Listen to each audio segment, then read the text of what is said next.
Hola, bienvenidas y bienvenidos a nuestro primer Talking Shop o primera charla en español de Covering Climate Now y espero que sea la primera de muchas para poder servir cada vez más a más periodistas en nuestros idiomas. Mi nombre es Elena González, soy periodista y manager de relaciones de Covering Climate Now y hoy voy a estar moderando este fantástico panel que tenemos con tres periodistas que son referentes de la cobertura climática en América Latina y en audiencias latinas en Estados Unidos. Vamos a hablar precisamente de eso, de cómo cubrir el cambio climático en el continente americano y para audiencias hispanohablantes. Pero antes que nada, para quienes aún no nos conocen, quiero contarles que Covering Climate Now es una colaboración global de más de 500 medios de comunicación ya que alcanza una audiencia de millones de personas. Estamos organizados por periodistas, somos periodistas y trabajamos para periodistas, para ayudarnos a todos a hacer una mejor cobertura del cambio climático, que es la historia que creemos que define la época en la que vivimos. Si quieren saber más, pueden ir a nuestro sitio web, a coveringclimatenow.org, y ahí van a ver una lista de nuestros socios y también ustedes pueden solicitar unirse a nosotros como socio individual, pueden pedir unirse como periodista o como medio de comunicación, como redacción. Pueden también, que no se me olvide, postularse a nuestros premios de este año. Las postulaciones, les recuerdo, están abiertas hasta el 31 de marzo, así que dense prisa y envíennos sus trabajos, los que hayan hecho a lo largo de 2024, para que nuestros jueces los consideren y se lleven un galardón. Y ahí también, antes de que se me olvide también, en nuestro sitio web pueden apuntarse para recibir nuestros boletines. Estamos justo estrenando estos días uno en español, que ha nacido en español, El clima en la frontera, y pueden también echarle un vistazo a nuestros programas de entrenamiento y capacitación para periodistas y para redacciones.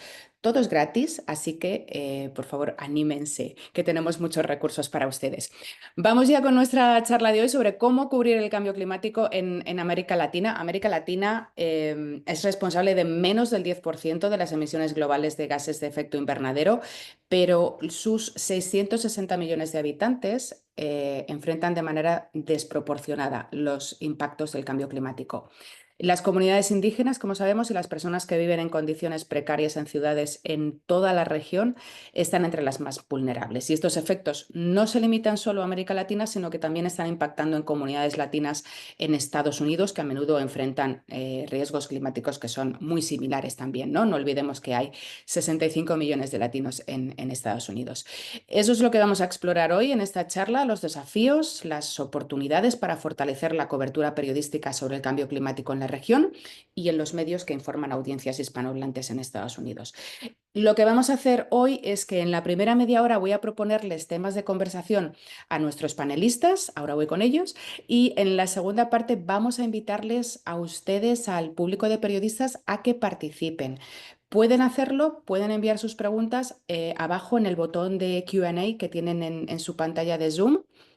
Por favor, incluyan, les pido su nombre y el medio para el que trabajan. Y recuerden que en estas charlas solo admitimos preguntas de periodistas. Bueno, vamos con los panelistas ya, que sé que están deseando verles y conocerles. Thais Gadea es una periodista argentina especializada en cambio climático. Desde 2014 cubre negociaciones climáticas y capacita periodistas también. Escribe la newsletter El Boletín Planeta y colabora con medios como Climática, Devex e Infoamazonía. En 2024, Thais fue Climate Explorer del Constructive Institute de Dinamarca y ha sido reconocida entre los 100 latinos más comprometidos con la acción climática. Tenemos hoy también con nosotros, aunque no sé si se va a tener que ir a un breaking, a Ana Bueno, que es una periodista especializada en medio ambiente y cambio climático. Desde 2022 trabaja en Houston para Univisión 45, donde cubre temas como la calidad del aire, la biodiversidad y también desarrolla investigaciones sobre la industria del petróleo y del gas, muy presente en Texas. Con su trabajo busca generar impacto en la comunidad latina en Estados Unidos. Ha sido reconocida con premios Emmy y con un Telly de bronce. Y por último, no menos importante, tenemos a Sebastián Rodríguez, que es editor de investigaciones y proyectos especiales en Climate Home News, donde trabaja desde 2022. Empezó como reportero con base en Costa Rica, en San José, en Ojo al Clima, que era el primer medio especializado en clima de Centroamérica. y ha cubierto, bueno, muchísimos temas climáticos para Reuters, para Deutsche Welle, para Mongabay y ha sido editor en jefe de Climate Tracker. Así que por favor vamos a darles a los tres una calurosa bienvenida virtual y vamos a comenzar enseguida con esta charla. Thais, quiero empezar contigo porque me gustaría empezar con de lo global a lo concreto y tú tienes mucha experiencia en estas coberturas, así que quería empezar pidiéndote que nos hablaras un poco de qué nos espera este año en la Conferencia Climática de Naciones Unidas, en la COP, que este año en noviembre además se viene a América Latina, se celebra en Belén, en Brasil, y qué se juegan los países del continente americano. Muchas gracias, Elena, y muchas gracias sobre todo por la invitación y felicitaciones por inaugurar este espacio de charlas en español, que creo que es sumamente importante porque sabemos que abunda la mayoría de iniciativas y conversación sobre cambio climático, incluso publicaciones periodísticas en inglés, y me parece súper importante, ¿no? Aportar también en español, así que eso, felicitaciones a ustedes y gracias por convocarnos en esta charla.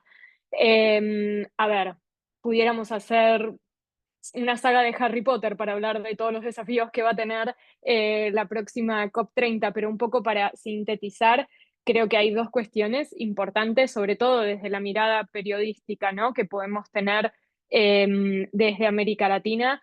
Una que tiene que ver con el contexto geopolítico en el que se va a realizar la COP y que no es menor, con un Estados Unidos bajo el gobierno de Donald Trump, que ya inició el proceso para salirse del Acuerdo de París, y con algunos otros países, sobre todo en la región, bueno, en el caso de Argentina, también con un discurso negacionista de la ciencia climática y anti-Agenda 2030. Entonces, ¿esto por qué va a ser un desafío propiamente para la COP? Bueno, porque encima el proceso interno de la COP viene con mucha desconfianza entre países y en lo que es el proceso. Entonces, uno de los desafíos que va a tener Brasil en la presidencia es reconstruir la confianza entre países, y cuando digo entre países me refiero a entre el mundo desarrollado y el mundo en desarrollo, pero también reconstruir la confianza en el proceso que va a cumplir 30 años de conferencias y 10 años del Acuerdo de París. Entonces, ahí políticamente va a tener un desafío. Después, en lo técnico, por sobre todo, va a ser una cuestión de ver cómo avanzar, ¿no? En la implementación y en un incremento de la ambición, ¿no? De la implementación del Acuerdo de París, con lo que va a tener que ser este año que los países tienen que presentar sus NDC, sus planes nacionales de acción climática, que debieran ser más ambiciosos que lo anterior para ubicarnos a todos en la senda de limitar el calentamiento por debajo del 1.5, y algunas otras cuestiones técnicas que si quieres después lo vamos conversando. Pero el otro punto que me parece importante, muy importante desde la perspectiva periodística, es ojo con romantizar a Brasil solo porque la COP la tenemos en la región, que es algo que vengo viendo y que es obvio, porque vamos a decirlo así, lo puedo decir ahora porque estoy con los pies en Buenos Aires. Venimos de 3 COPs que han sido en países particulares, que han sido en países dependientes y promotores de los combustibles fósiles y con un montón de límites a lo que es la libertad de expresión e incluso la libertad de prensa. Entonces viene una COP con el cumpleaños del Acuerdo de París, con un Lula que no suele ser como un vocero en lo que es la acción climática, mucho más democrática, donde se espera manifestación, y todo eso lo romantiza. Y Brasil no deja de ser también un país petrolero. O sea, y eso hay que tenerlo en cuenta, ¿no? Sobre todo, o sea, liderando lo que es la región. Y en más, si leen sitios más locales, medios más locales como Infamasonia, donde vienen también mostrando cuál es la postura del gobierno en continuar promoviendo, ¿no? Lo que es la exploración de fósiles. ¿Con esto qué quiere decir? ¿Eso significa entonces salgamos todos a atacar a Brasil? No, pero sí que me parece hay que mantenerse neutrales y hay que ser tan críticos como fuimos con las presidencias de las COPs anteriores, ¿no? Como ver en qué es lo que ocurre en esta contradicción de liderar un proceso, ¿no? Multilateral de acción climática, pero qué es lo que pasa también con la propia contradicción que puede haber puertas adentro. Y lo digo porque es algo que ya uno, ahí veo que Sebas asienta con la cabeza, pero que creo que es algo, ¿no? Como que ya venimos viendo de la cobertura y que hay que tratar de evitar, ¿no? Que por sobre todo los que somos de la región somos los que más críticos tenemos que ser, entendiendo esto que se pone en juego y la oportunidad, sobre todo, que tiene Brasil, para diferencia de las presidencias anteriores, de que realmente este avance en la acción climática sea también con nombre y apellido y con el sector que más contribuye al problema. Me pregunto, Thais, ¿qué es lo que temes? ¿Que se mitiguen las críticas, la contestación por el hecho de que se esté celebrando en Brasil, que no haya un cuestionamiento a lo que salga de esa COP?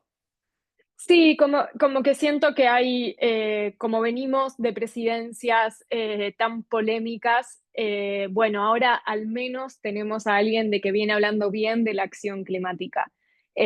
Obviamente hay una diferencia también en el rol como país petrolero que pueden tener los anteriores, ¿no? Como Azerbaiyán, Emiratos Árabes Unidos y Egipto respecto de lo que es Brasil, pero tampoco hay que olvidar eso. Y también lo digo porque las veces que yo empecé a decirlo en charlas de, che, no nos olvidemos que Brasil es un país petrolero, y a veces cuando veía las caras del público, no, claro.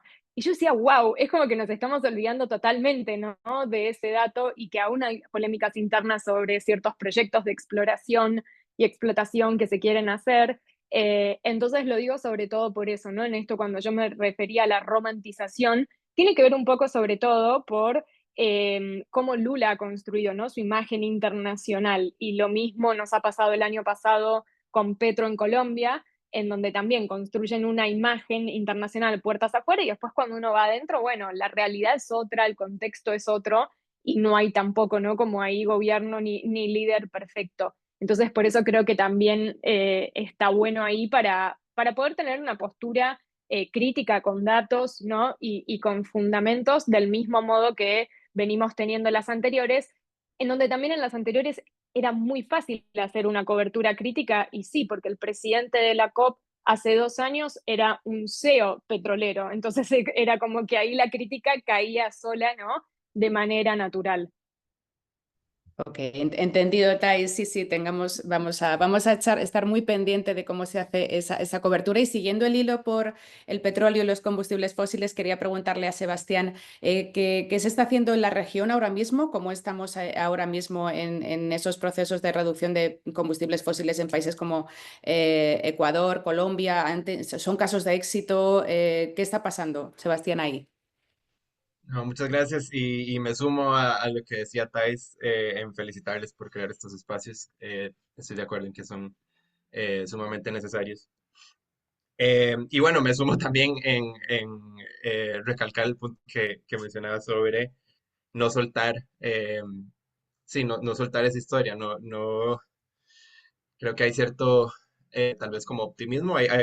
Definitivamente en la comunidad climática en sí hay mucha expectativa por esta COP, digamos, la primera en varios años, con ciertas, digamos, libertades de protesta, de expresión, que ciertamente fueron muy restringidas en las últimas dos ocasiones.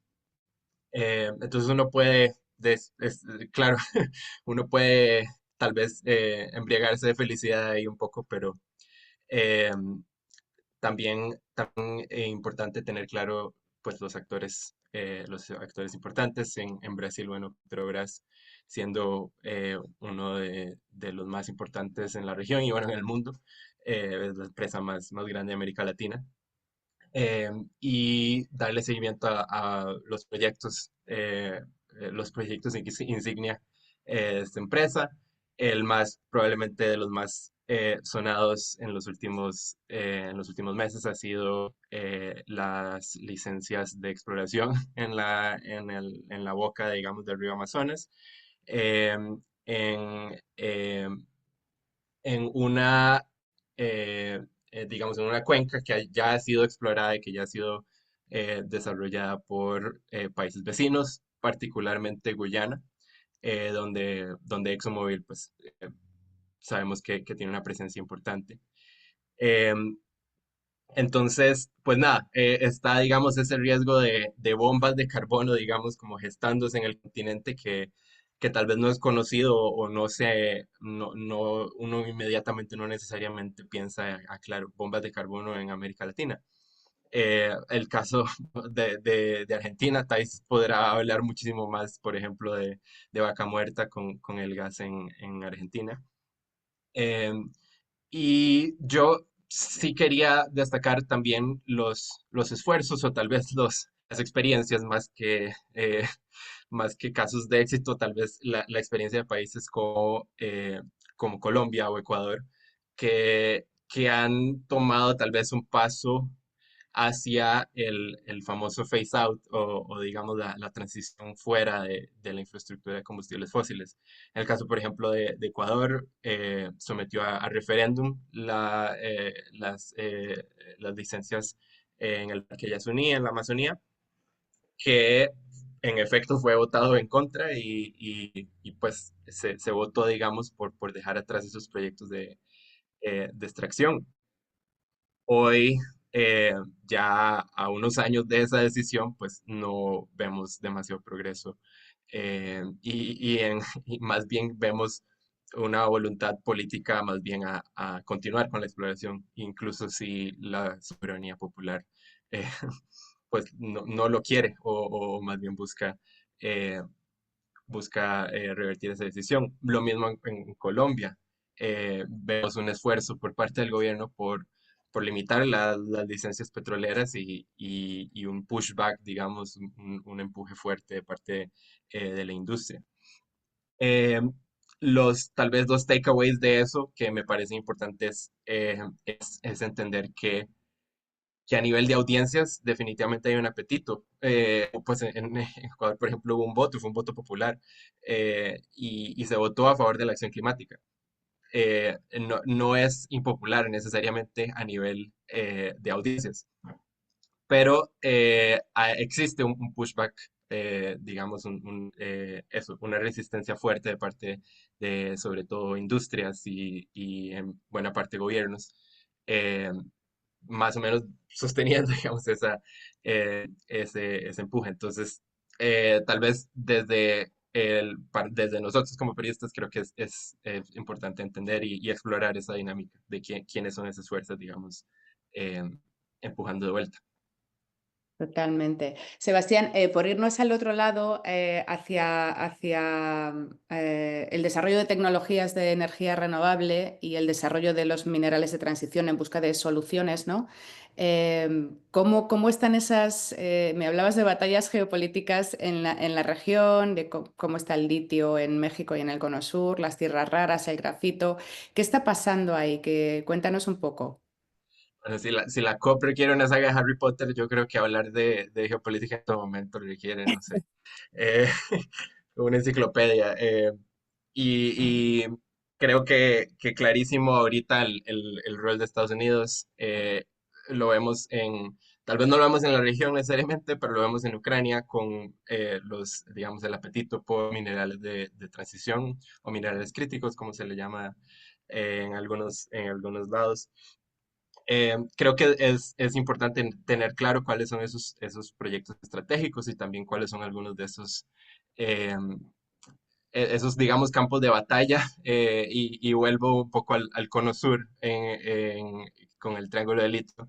Está clarísimo los intereses, digamos, de grandes potencias por desarrollar esos proyectos eh, digamos, controlar un poco la cadena de suministros.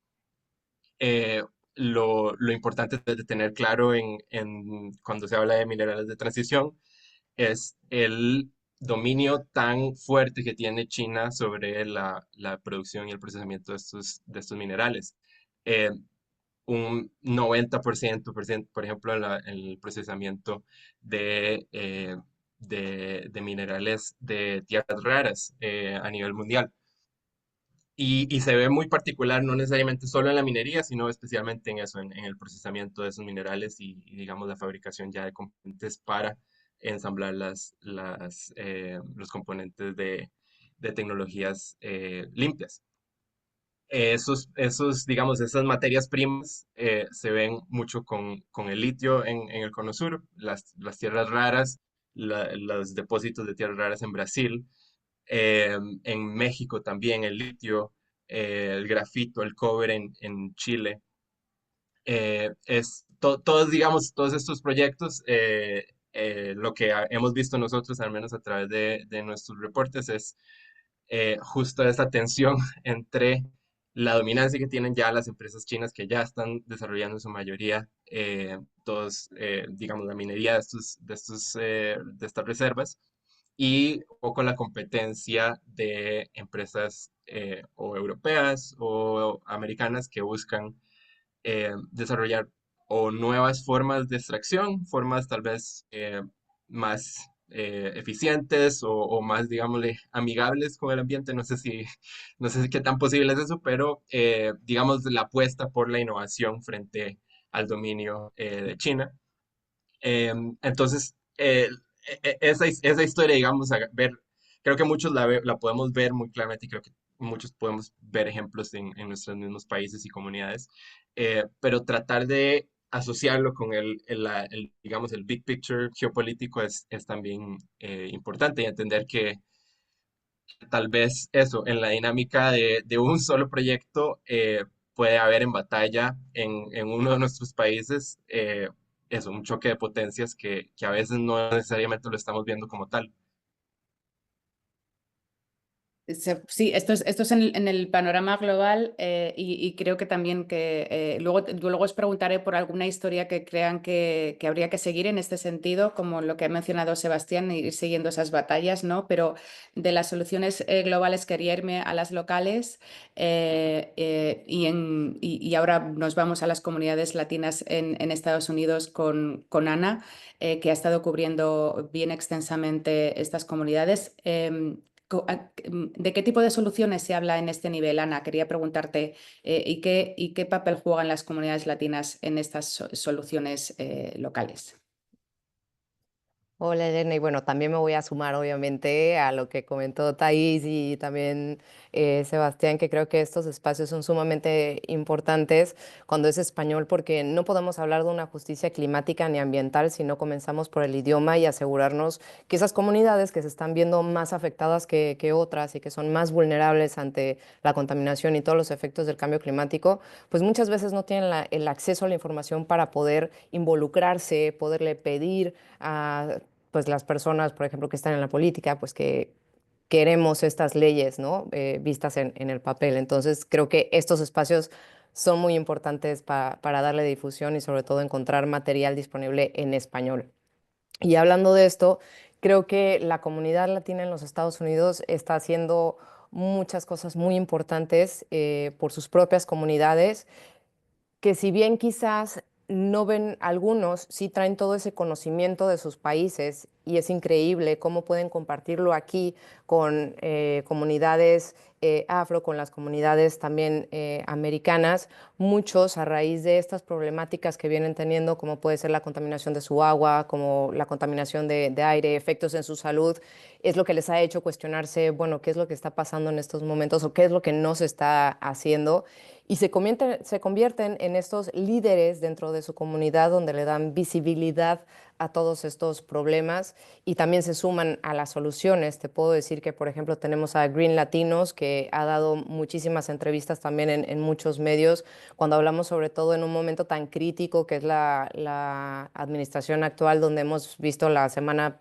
pasada ya como pues muchas de las legislaciones que protegen la calidad de aire aquí en los Estados Unidos pues han tenido un retroceso, aunque ya tenían un vacío legal, que eso sí me gustaría aclararle. Un ejemplo de ello es que, por ejemplo, si una instalación, una petroquímica, por ejemplo, no ha hecho una innovación realmente importante en su infraestructura, pues no pueden obligarla a cumplir con las normas que tenemos hoy en día, lo que significa que se les permite contaminar más de lo que está estipulado simplemente porque, bueno, no cuentan con la tecnología apropiada para poder acoplarse a esta nueva norma, ¿no? Entonces, ejemplos como esos Y también cada vez veo que se van sumando a diferentes, ¿no? Puede ser, por ejemplo, desde el tema de la extracción de hidrocarburos, que en el caso de Houston específicamente, que pues es la cuarta ciudad más grande de los Estados Unidos y con la tercera población también más grande de hispanohablantes, es una ciudad que no tiene zonificación. Entonces, realmente tu código postal va a determinar tu salud. Y en muchas ocasiones son comunidades que no tienen acceso a pagar un seguro médico. Entonces podemos ver cómo hay personas que están defendiendo, aquellas que están, lo que le llamamos las fence line communities, que son estas que están en la primera línea y que probablemente tienen como vecino a una refinería, como es el caso de Manchester con Valero, o que a lo mejor tienen no solamente una refinería, una petroquímica y una planta de olefinas, que es el caso de Baytown con Exxon, que es una de las más grandes que tiene no solamente Houston, sino todo el país. Entonces, el hecho de que la comunidad latina se empiece a involucrar es muy importante. Sin embargo, también hay que aclarar que hay pues mucha incertidumbre por temas migratorios, y también ahí es importante que nosotros como periodistas pues cuidemos también de estas comunidades, porque si bien no es fácil que levanten su voz y que dejen saber cuáles son sus preocupaciones y que exijan tener mejores regulaciones, pues también la situación actual les frena, y como periodistas pues debemos de cuidarlos, porque no solamente estamos hablando, sí, de una fuente o una historia, pero es la historia de vida de alguien, y que eso podría afectarlo. Y muchas veces cuando hablamos de justicia ambiental y queremos que las comunidades, es muy común aquí escuchar que alcen sus voces, es decir, que se involucren. Finalmente hay que ver como todo el contexto bajo el cual la comunidad latina está viviendo actualmente en Estados Unidos, ¿no? Antes de pasar a las preguntas, quería abordar un segundo bloque en esta conversación y empezando retomando contigo, Ana, sobre cómo comunicamos, ¿no? Cómo informamos a nuestras audiencias de manera efectiva, cuáles son para ustedes las maneras más efectivas de informar a nuestra audiencia sobre política climática o sobre soluciones, sobre impactos. En tu caso, Ana, para comunicar a las comunidades latinas, ¿qué desafíos te encuentras en tu reporteo? Bien, pues creo que uno de los desafíos es que en muchas ocasiones es la primera vez que van a estar escuchando del tema. Y por otro lado tenemos, y lo sabes perfectamente, que en la televisión el tiempo es muy escueto, lo que quiere decir que tenemos que utilizar muy sabiamente el tiempo. En una parte es como educar a la comunidad, para entonces viene la segunda parte, que es poder informarles. También cuando hablamos de la barrera del idioma, hay palabras en inglés que no tenemos en español. Entonces, ¿cómo le puedo hablar a una comunidad de un programa de weatherization o retrofitting si son palabras que no encontramos propiamente en nuestro idioma y que dependiendo de qué se trate, ese es el significado que le vamos a dar? Entonces, en este caso sería cómo hacer que tu casa sea energéticamente más eficiente, de manera que tu suministro eléctrico, por ejemplo, no sea tan elevado. Cuando vemos, ya tenemos de una sola palabra, ya tengo como unas 5 o 10, y eso pues significa tiempo. Y creo que eso es importante que nosotros entendamos, que desgraciadamente no va a ser que probablemente esa va a ser la primera vez que una persona va a estar escuchando del tema. Entonces, sí, tenemos que invertir tiempo en poder educarles para que puedan absorber lo más posible de lo que estamos informando. ¿Y qué estrategias usas, Ana, para conseguir eso? Ay, Ay, de todo. La verdad es que de todo. También, bueno, no nos olvidemos que a veces traducir la ciencia en un lenguaje muchísimo más asequible no es fácil. Entonces, por ejemplo, el lugar de decir, bueno, pues estos son tantas toneladas de agua o tantas toneladas de contaminantes atmosféricos, pues obviamente probablemente no lo vayan a, perdónenme, hablando justamente del breaking news, pero para finalizar, puedo escoger temas que sean muchísimo de más interés. En alguna ocasión el año pasado, que de hecho fue una de las piezas que te llegué a compartir, para los mexicanos sabemos que el 16 de septiembre es una fiesta que nos une, que es la independencia de México, y un platillo típico es el chile en nogada, así que la mejor manera de llegar a las personas es a través de la comida. Dicen que estómago lleno, corazón contento. ¿Y qué pasa si el cambio climático está afectando el suministro alimenticio y pone en riesgo un platillo tan emblemático como el chile en nogada? Pues yo creo que a nadie le va a gustar. Así que utilicé esa pequeña brecha para ofrecer una receta basada en plantas, porque sabemos que la ganadería también pues incentiva, o cuando hablamos de temas ambientales y climáticos, todo se entrelaza. Entonces era una receta vegetariana y eso, bueno, vegana, y eso me ayudó también a identificar, ok, de estos ingredientes que yo estoy usando, ¿de dónde vienen? Y hablar un poco de las problemáticas que tiene cada estado. En el caso de esta receta, pues sabemos que el chile poblano viene de México, donde atraviesa o tenemos problemas hídricos, sobre todo cuando hablamos de la parte del norte, que es la zona más industrializada.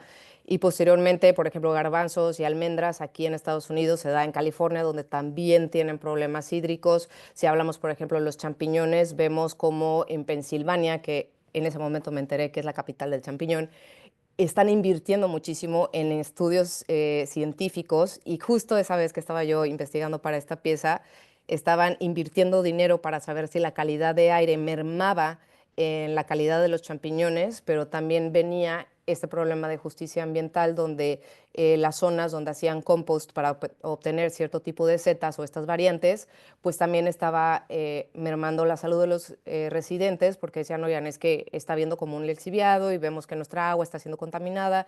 Entonces, eso fue una nota que, a pesar que era una receta de comida y mi jefa jamás imaginó que yo se lo iba a poner de esa manera, pues sorprendió mucho, pero tuvo mucha aceptación e hizo que las personas dijeran, wow, o sea, mi comida se está viendo afectada por los cambios en las condiciones climáticas, ¿no? Entonces, pues hasta ahí voy a dejar en este momento mi respuesta, porque tenemos un incendio forestal aquí en el área de Houston, y pues como reportera ambiental me toca hablar de los impactos de la calidad de aire en la salud de las personas. Pero de verdad que espero que esto se repita, y me encanta que esto esté siendo en español para que muchos tengan acceso a él. Muchas gracias, Ana. Luego te seguimos en las informaciones. Voy a enlazar lo que estaba comentando Ana sobre cómo atraer a la audiencia con historias cercanas. La comida es una de ellas, pero yo sé que Thais también hizo una historia sobre fútbol y la COP, que me gustaría que nos compartierais y que nos dijera si fue efectiva en términos de involucrar a la audiencia y que se sienta interesada en estos temas.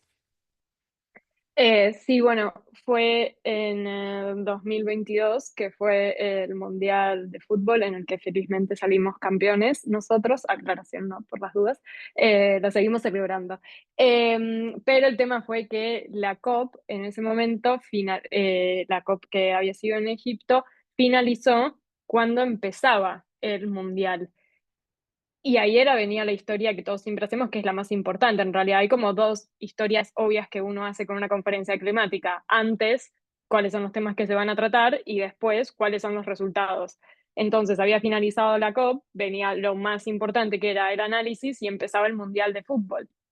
Y yo dije, ¿quién va a leer el resultado de negociaciones climáticas en un país, sobre todo, o sea, en el caso de la audiencia puntual de mi país, Argentina, pero en líneas generales en América Latina, que es una región, la primera, diría, ¿no? Fanática del fútbol? Entonces, lo que hice fue en ese momento escribir mi newsletter, que era sobre cambio climático, pero con lenguaje futbolístico. Y el tema también de la COP me lo permitió, porque fue justo el establecimiento de fondo para pérdidas y daños. Entonces lo que hice fue como plantear, bueno, países desarrollados y países en desarrollo como dos equipos, entonces cuáles habían sido las distintas instancias, las jugadas que quisieron hacer algunas para que se caiga la postura de los países en desarrollo, y el resultado que tuvo en lectura fue muy bueno. O sea, no se vio el impacto como que si quizás se hacía de una manera analítica normal, se pudiera haber visto por una caída, ¿no?, que podía haber de lectura por el interés. Siendo igual cierto de que quien lee, quien está suscrito a una newsletter climática, es porque ya le interesa el tema, pero igual en un contexto en la región de un mundial de fútbol, hasta yo suspendía, o sea, muchas de las actividades, si encima estaba jugando, ¿no? la selección argentina. Pero bueno, esas son formas de cómo encontrar la manera, ¿no? De hablar, de seguir hablando del tema. En este caso era, bueno, con una narrativa, pero a veces también es pensar, yo hace poco hice un posteo en Instagram sobre la película Flow, la película que ganó como mejor película animada en los Oscars. ¿Y por qué? Porque es una fábula climática. Es básicamente desde la perspectiva de los animales un futuro distópico, ¿no? De inundación, que si no la vieron se las recomiendo mucho. Y si en esa semana todo el mundo está hablando de los Oscars y hablamos de películas, bueno, si hay una posibilidad de conexión con el tema, ahí es donde por sobre todo podemos llegar a la audiencia que no está en tema, a la audiencia que no está especializada, ¿no? Que podemos quizás atraer a alguien que le gusta el mundo del cine y de golpe, ¿no? Y por esto lo digo y lo voy a decir con algo gracioso. Antes de empezar, les avisé que el único problema técnico podía ser mi perro que está atrás durmiendo. Y a mí me pasa a veces que por subir cosas del perro para promover la adopción de perros, que me causó gracia cuando hubo gente que me dijo, ay, te empecé a seguir por el perro, pero me encanta esto que haces de cambio climático. Yo dije, ok, oportunidad, o sea, entonces entender, y lo pongo como un ejemplo gracioso, pero entender a veces que hablar de otros temas que le interesan en la cotidianidad o le preocupan en la cotidianidad a la gente, son también formas de después, ¿no? Como llevarlos y bueno, y ahora te hablamos también de cambio climático. Me parece eso, ¿no? Que es un poco, y quería sumar algo de lo que dijo Ana, de la dificultad y el desafío que tenemos nosotros al comunicar en español con dos cosas. En la rutina, por ejemplo, sé que esto difiere en países de la región, pero acá en Argentina se usa indistintamente clima para referirse a weather y climate. Entonces, eso es un problema y es algo que yo muchas veces tengo que volver y explicar la diferencia. Y la otra, en materia de negociaciones, ahí la diferencia es abismal y los desafíos que tenemos. Y vuelvo, en esto fue en la COP en Dubái, en la COP 28, que fue la COP en la que no había estado el lenguaje de phase out ni phase down, sino que de golpe aparece sobre la mesa transitioning away from fossil fuels. Mientras todos los medios, ¿no? que escriben en inglés estaban tranquilos haciendo sus notas sobre eso, yo estaba hablando con dos traductoras para ver cuál era la traducción correcta al español. Porque acá no se trata ni del mejor ChatGPT o del mejor Google Translate que uno pueda tener, se trata de hacer una traducción que sea legalmente la correcta, ¿no? Y sobre todo en ese caso era para entender, bueno, es más o menos ambicioso que el face down y el face out. Entonces tampoco era que tenía que hablar con cualquier traductora, sino con gente que suele trabajar con documentos de Naciones Unidas. Y en esos casos lo que termina ocurriendo es que ponemos, y en esto Sebas, no sé cómo también vos si querés después compartir cómo lo manejan en español, pero en ese caso yo lo que suelo hacer a veces es poner el concepto en inglés y después explicar en español la definición, porque posiblemente no tengamos una traducción literal de lo que es ese concepto. Pero esto lo digo como yo estuve quizás 2 horas, ¿no? Mientras los otros trabajaban en inglés y uno tratando de llevar. Y lo que fue más curioso es que al año siguiente desde una oficina de Naciones Unidas me contactaron para preguntarme si le podía pasar el link en la newsletter en donde yo explicaba el concepto en español.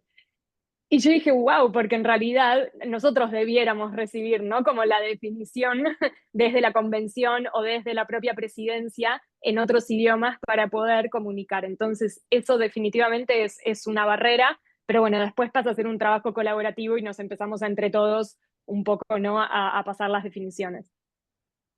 Totalmente.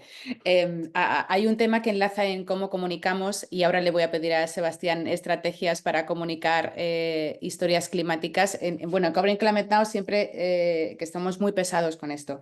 Siempre intentamos marcar que lo que tendríamos que hacer los periodistas es localizar, humanizar y solucionar, presentar soluciones, atraer a la gente, elegir un tema de su comunidad o un tema que les funcione como los platillos de los que hablaba Ana o la newsletter escrita en forma de un partido de fútbol como el que hacía Thais. Sebas, ¿qué estrategias tienes tú a la hora de comunicar historias climáticas? Estás en mute. Perdón, 2025 y me sigue pasando esto. Eh, no, quiero partir por decir que es una, una pregunta sumamente complicada para cualquiera y definitivamente no creo que nadie tenga una respuesta o una receta, digamos, uniforme. Eh, Depende mucho de quién sea nuestra audiencia y yo lo he hecho de diferentes formas, igual dependiendo de quién es mi audiencia. Y, por ejemplo, cuando lo hacía, o digamos cuando estaba editando medios para audiencias en Latinoamérica, em, creo que habían estrategias distintas. Por ejemplo, lo que decía Thais, un poco jugar con cuáles son las noticias de la actualidad que estamos consumiendo en ese momento, jugar un poco con eh, cómo se relacionan o cuál es el ángulo climático de esas cosas. Eh, de entrada, por ejemplo, eso, la actualidad que esté consumiendo una audiencia en Costa Rica para la que está escribiendo en ese momento no va a ser la misma para una audiencia en Estados Unidos o en Inglaterra. Entonces, de entrada, sí, la forma o el approach que tomemos puede variar. Yo lo que he encontrado es eso, que jugar un poco con la actualidad y encontrarle el ángulo climático a las historias, sí, las historias que se están reportando para tu audiencia específica suele tener un buen impacto. Y el otro es el formato. Eh, También, digamos, lo que hemos hecho es experimentar un poco con si se está hablando de sequías o, por ejemplo, sale un reporte que sabemos que va a salir, sabemos que va a decir nuevamente 2024 es de los años más cálidos, entonces jugar un poco con cómo lo presento de una forma que ayude a dimensionar visualmente, por ejemplo, este tema de forma que no sea una lista más de datos. Entonces, por eso, por ejemplo, ahí hemos jugado con hacer visualizaciones de satelitales. Creo que incluso fue una de nuestras notas más leídas de toda la historia en Climate Home. Es una serie de visualizaciones de cómo se han secado los lagos a través del tiempo. Entonces, como fue un evento de sequía en 2022, me parece, 2023, y compararlo con cómo estaba ese lago en la misma fecha, pero el año anterior o hace unos años atrás. Y entonces, pues ahí hemos, uno más como interactivo, uno podía como deslizar ahí un slider y podías ver, eh, pues básicamente el exterminio de las fuentes de agua dulce a través de diferentes países. Em, Esa era una nota que también posiblemente pudimos solo haber titulado Los lagos y los ríos se están secando, advierte tal reporte. Em, Tal vez no le habría ido tan bien, necesariamente habría sido un poco más difícil de consumir que tratando un poco de jugar con el formato. Mm. Esas han sido dos formas, digamos, que creo que hemos logrado enganchar audiencias que no necesariamente sería nuestra audiencia típica leal que ya de por sí está muy interesada en el tema o que ya de por sí se maneja todos los términos y estos, los acrónimos de ONU Cambio Climático. Y sí, encuentro que es más bien forma de llegarle a audiencia nueva y sí, que no necesariamente esté tan familiarizado.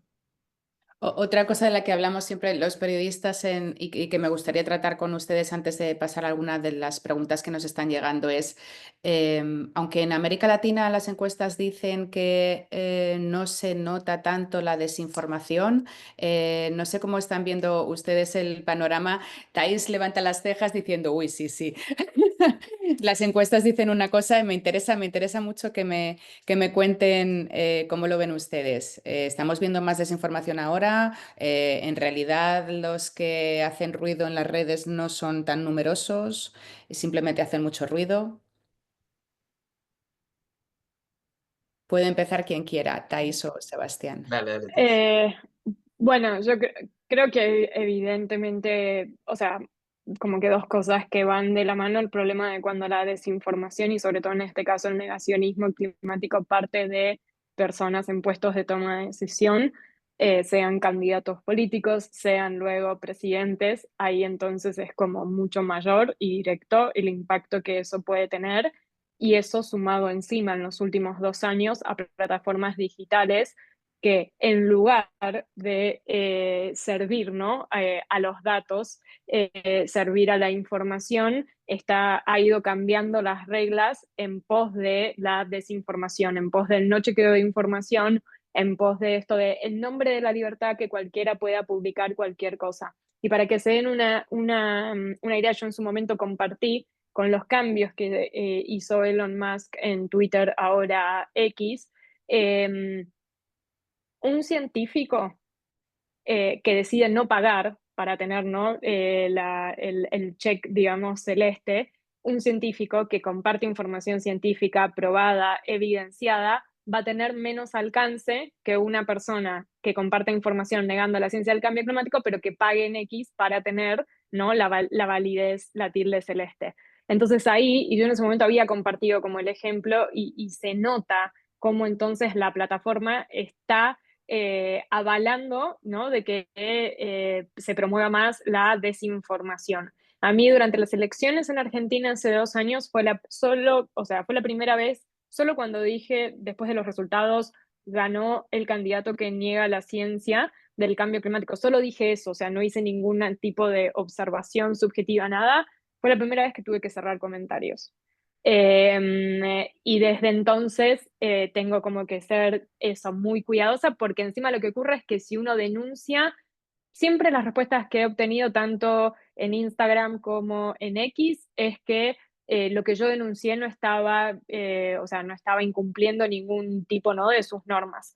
Entonces lo que estamos viendo ahí es que sí, evidentemente encuentran un momentum perfecto y cómo, porque me parece también buena tu pregunta de, bueno, ¿es mucho el ruido de las redes o qué es lo que pasa después? Y no, eso después escala a la vida, ¿no? Real. Y cuando uno lo puede escuchar, no sé, en un taxista o en la reunión familiar de, no, bueno, pero esto es un ciclo natural, siempre hubo tormentas, siempre hubo olas de calor, ¿no? Y ahí es donde uno tiene que tomar la decisión en, bueno, empiezo a aclarar en ese momento o no. Y a mí lo que me ocurre me genera como mucho enojo porque sabiendo la situación en la que estamos de crisis climática, no puedo creer que tengamos que estar, o sea, teniendo que explicar que el cambio climático existe, porque es producido por actividades humanas y que llega un momento en el que también uno ahí se tiene que preguntar en, ¿voy a seguir el juego? Porque en cierto punto es una provocación, ¿no? El negar permanentemente la ciencia para que uno pique y empiece a tener que aclarar en, no, esto es mentira. Y termina siendo funcional a ese juego de desinformación. O en verdad voy a hablar del tema y promoviendo, ¿no? Como la conversación que corresponde. Y ese un poco ha sido el desafío en los últimos años y sigue siendo, y un poco en el trabajo, sobre todo el año pasado que hice en el Constructive Institute, esto de como dos cuestiones muy importantes de no viralizar, o sea, la desinformación, porque a veces pecamos en el intento de explicar esa desinformación en terminar haciéndola más viral y después también ser conscientes que, o sea, saber dónde gastar nuestra energía. Quien es terraplanista, por más que le traigamos todos los datos sobre la mesa, no va a cambiar. Entonces también como saber qué batallas, entre comillas, ¿no? Dar y dónde poner la energía y en función de qué tipo de contenidos generar. Pero sí, evidentemente, o sea, nuestro trabajo se está haciendo más difícil por estos dos motivos, ¿no? Tomadores de decisión que niegan la ciencia del cambio climático y que eso repercute también en muchas decisiones de medios de comunicación para no hablar del tema y encima plataformas digitales que permanentemente están yendo con discursos contrarios, ¿no? A lo que se necesita. Sebas, cuál es tu experiencia o cómo Sí, experimentando? eh, no, sí, agregaría, pues estoy muy de acuerdo con lo que dijo Thais y especialmente nosotros trabajando con freelancers, digamos, en diferentes países, uno va viendo patrones de acoso a periodistas, por lejos, digamos, el más común siendo ataques de bots, de reportar de tus publicaciones en redes o tratar de inundar tu sitio. Eh, a veces por reportas una historia en un lado y te llegan ataques y revisas de dónde vienen y vienen de lugares totalmente random. Nosotros nos inundaron bots del sitio web viniendo de Rusia o un país, digamos, totalmente random por una historia que no tenía que ver. Em, entonces, eso, lo primero diría tener protocolos de seguridad y de anticipar cómo manejar este tipo de situaciones. Nosotros, pues eso, tratamos de proteger a nuestros reporteros al máximo en ciertas situaciones o ciertas, digamos, geografías particularmente riesgosas, incluso o usar un seudónimo o publicar, digamos, de forma anónima. Eso es obviamente en los casos más extremos, pero sí lo hemos tenido que hacer, justo por los temas de acoso. Y el otro punto que creo que es relevante también mencionar es que mucha de esta desinformación es orquestada y mucha sigue un rastro y te lleva a personas. Entonces es también, siento, un ejercicio interesante seguirle el rastro a las cuentas, buscar patrones. Así, digamos, por ejemplo, nos tocó seguirle el rastro a bots que daban, digamos, con cuentas asociadas a las presidencias de COPs pasadas. Em, Eso, que estaban ataques sincronizados, todos con el mismo mensaje, copy-paste de diferentes cuentas. Y creo que vale la pena, digamos, eso, mostrar a las audiencias que son esfuerzos, digamos, orquestados, que no es naturalmente un montón de gente tiene el mismo pensamiento y escribe las mismas palabras al mismo tiempo. Eh, Creo que es una forma de despertar también como esa inquietud o ese escepticismo, digamos, a lo que se lee en redes. Mm. Ah, Y ahí, Elena, perdón, déjame agregarte algo, y que no es nuevo, porque ni siquiera no le vamos a dar el crédito de que son originales con lo que está pasando ahora. O sea, esto viene lo que se llama como de tratar, ¿no? De instalar la duda, ¿no? Porque el tema es ese, lo que buscan es eso, y desde el momento en que se instala, ya hay dos verdades. Puede ser o no puede ser por actividades humanas, ¿no? Eso es lo que buscan. Y ahí les recomiendo mucho que está en español el libro Mercaderes de la Duda, de la periodista Noemí Oreskes, que muestra cómo esto viene incluso previamente ya con la industria, ¿no? Del tabaco y de querer lo mismo, ¿no? Hacer en su discurso con ciertas evidencias científicas con tal de seguir vendiendo su producto y no hacer cambios. Bueno, lo mismo viene pasando con lo que es el sector de combustibles fósiles y gobiernos afines a eso. Como para entender esto también que dice Sebas, que no es que es, bueno, algo así que aparece o que lo hace solo una persona, sino que hay todo un propósito, ¿no? Detrás. Vuelvo a preguntarles en este punto por estrategias que creen que puedan funcionar o que estén probando, aunque no sepamos todavía si funcionan para combatir la desinformación. Y bueno, pues yo sé que desmontar con un argumento científico una reacción visceral en redes sociales es muy complicado, como dice Thais y Sebas, lleva muchísimo tiempo, el esfuerzo es a veces agotador, pero no sé si qué están probando nuevo para combatir todo esto.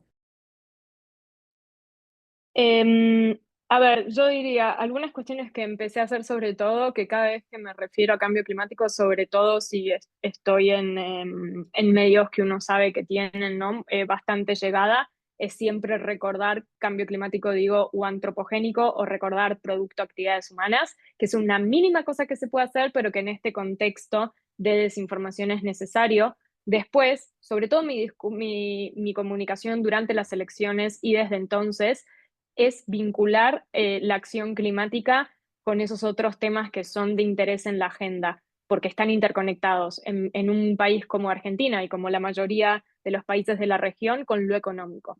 Entonces, en su momento siempre fue esto de explicar de, por ejemplo, no actuar ante el cambio climático te va a terminar saliendo más caro, no estar activo en la agenda internacional te va a dejar afuera de recibir, ¿no?, dinero. Entonces, no comunicarlo como algo de la sección de ambiente verde que va a servir para ayudar al oso polar, sino con algo que parte de la realidad, que parte también como una manera de luchar contra la pobreza.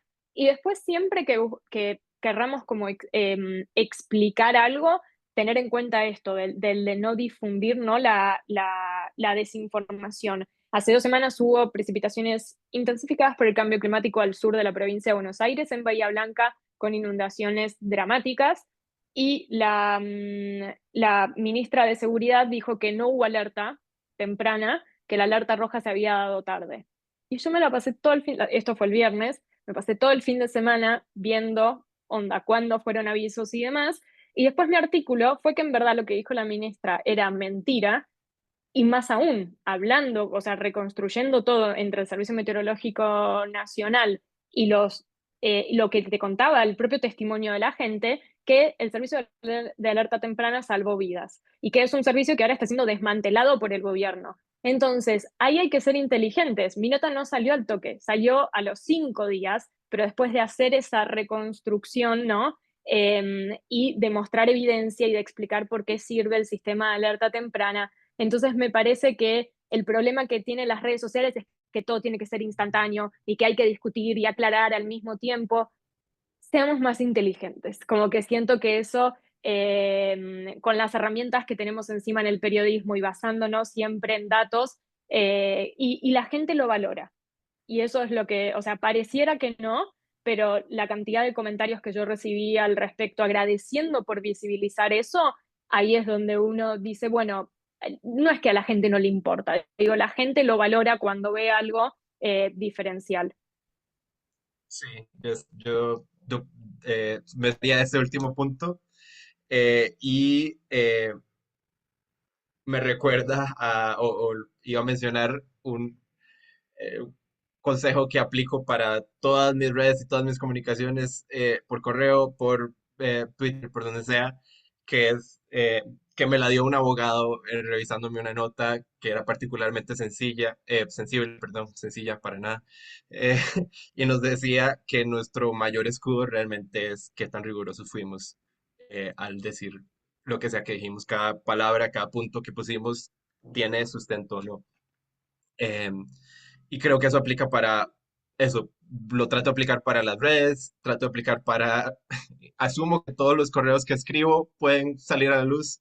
Asumo que todo mis comunicaciones tienen que ser desde el ejercicio riguroso del periodismo. Entonces, creo que y de nuevo, creo que las audiencias, como decía Thais, creo que aprecian eh, esa rigurosidad y ese servicio eh, que estamos para brindar. Creo que también un poco preguntarse el rol que cumplimos dentro del ecosistema de medios. Estamos ahí para resolver la desinformación. Eh, es siquiera, no sé, es siquiera realista pensar que eso es un rol que podemos cumplir o no. eh, ¿Cuál es el rol de la política pública también en resolver la desinformación climática y qué debemos exigirles a nuestros tomadores de decisiones eh, en cuanto a política pública sobre desinformación? Eh, Eso, creo que son preguntas que hay que hacerse, que yo no pretendo responder, pero que pretendo dar un poco. Eh, de nuestra parte, eso, lo que hemos intentado es que cada oración que publicamos en Climate Home tiene eh, tiene una fuente que podemos rastrear. Ujú. Sí. Sí, sí, dale, dale, Sebas. No, lo otro que podría agregar es que también otra forma en que tratamos eh, de luchar por digamos, por el ejercicio riguroso de información es seguir en esos espacios. Eh, Tuvimos, por ejemplo, una discusión seria de si dejar eh, Twitter o no. que es además encima nuestra plataforma con más seguidores por mucho, y que pues significaba obviamente un sacrificio para el medio o no. Eh, Al final decidimos quedarnos, y digamos también una decisión de discutir si esto va o no en contra de nuestros principios, de si es un espacio donde consideramos que fluye la información de forma productiva o no. Eh, y decidimos que si nos vamos, pues hay un actor menos, digamos, tratando de hacer ese esfuerzo por brindar información rigurosa y chequeada. Eh, entonces, en parte supongo que es también un ejercicio de pensar cuáles son, que a nosotros, digamos, encontrar una forma de llegar en esos espacios también es una forma de que esos espacios se vuelvan en sí menos tóxicos y llenos de conspiranoia de lo que está actualmente. Bueno, gracias, Sebas. Creo que lo vamos a dejar aquí porque a mí se me ha ido la mano con el tiempo. Tengo muchas más preguntas para ustedes, pero espero que las dejemos para el próximo webinar, la próxima charla en español. Les agradezco muchísimo que hayan participado en esta. Le agradezco a nuestra audiencia también que se tome el tiempo y la molestia, que sé que andamos todos ajetreados con breakings y con cosas. Y les invito a que sigan a nuestros panelistas en sus redes sociales, ahí se lo ha puesto Santi en el chat, y a Covering Climate Now, y que se suscriban a nuestras newsletters y que busquen recursos que podemos ofrecerles en su cobertura del cambio climático. Muchísimas gracias y hasta la próxima.